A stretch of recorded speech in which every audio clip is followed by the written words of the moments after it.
Hey, what's up? Today we're here in Melbourne shooting some early morning street photography with the Fuji X100V. I've got a Portra 800 simulation. Let's get it. Lately I've been going through the Fujixweekly archives and picking a different film to shoot every couple of weeks. This Portra 800 is my current favourite. You can check out their blog in the description if you want the settings to try it out for yourself.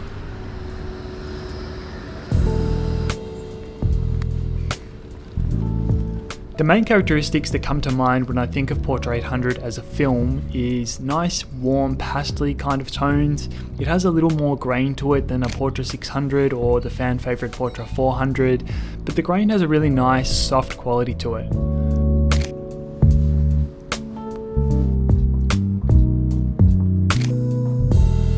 I think this simulation does a pretty good job of recreating that. Obviously, being a digital image, it doesn't quite have the dynamic range that you might expect from shooting true film though. It is hard to get used to shooting it on a digital at first, I must say.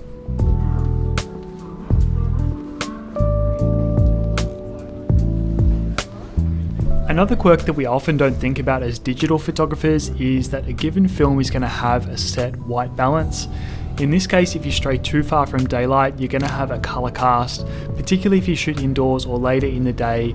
I tend to find things look quite yellow.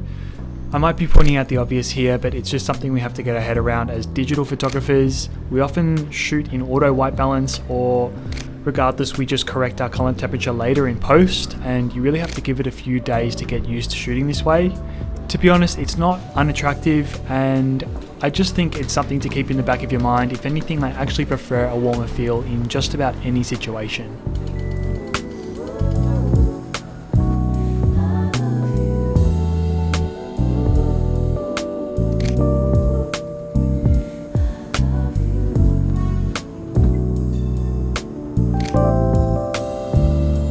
The in-camera settings have the clarity set to -4, which helps sort of give it that dreamy feel. It also has quite a bit of grain happening in camera. Sometimes when you review the image on the LCD, it seems like a lot.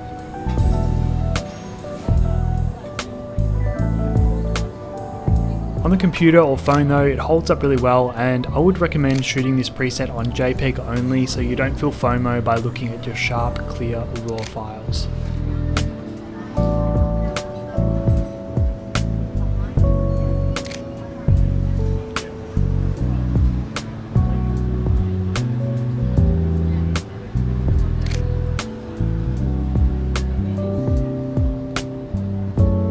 I found it to be very contrasty, which to be honest I actually really like, but it certainly feels a bit deeper in the shadows than its analog grandfather.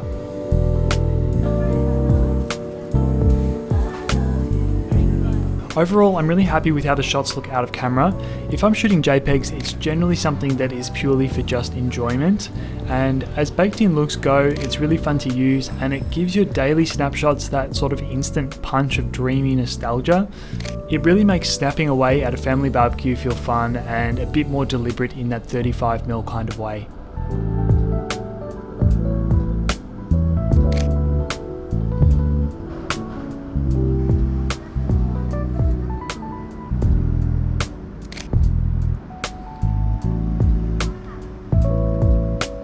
The dynamic range settings in this recipe are at DR400, and after doing a little bit of research, I actually found out what that means is it's underexposing your image by 2 stops, and then the processor is actually pushing the shadows a bit to give you that bit of fake extra perceived dynamic range.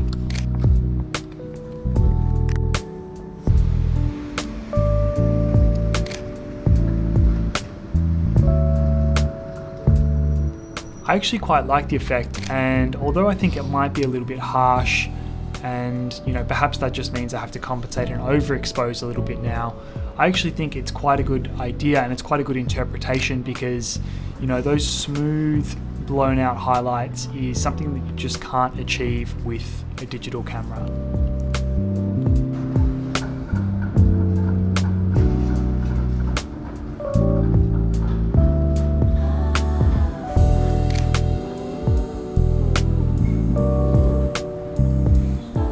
So perhaps this simulation is not exactly what a Portra 800 would look like in the same situation, and really it's not an apples for apples comparison, but I would say it gets you 75 to 80% of the way there, and something about it, just the feel is right, and to be honest it's just so fun to shoot. I would highly recommend putting this one in and giving it a go yourself.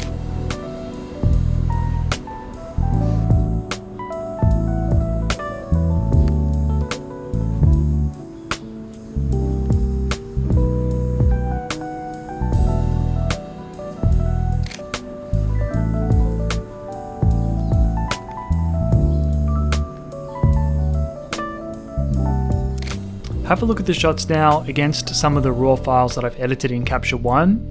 Like I said, you do get a bit of FOMO when you see them both come in and you see the Portra 800 JPEG compared to the nice crispy raw file. You do feel a little bit of FOMO, although I will say it does affect the raw files in a way that you wouldn't expect. Most of the built-in simulations don't actually really affect the raw file of the X100V, but when you do these custom ones, there is kind of a look straight out of camera that you see on the raw file. It might be just white balance because it's pretty easy to correct, but something to keep in mind.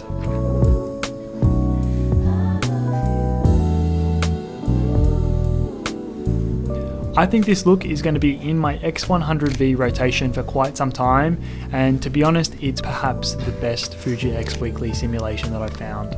Thank you so much for watching. If you've enjoyed this video, consider checking out this other one. It's some industrial street photography I shot a couple of weeks ago using this Portra 800 recipe. Cheers.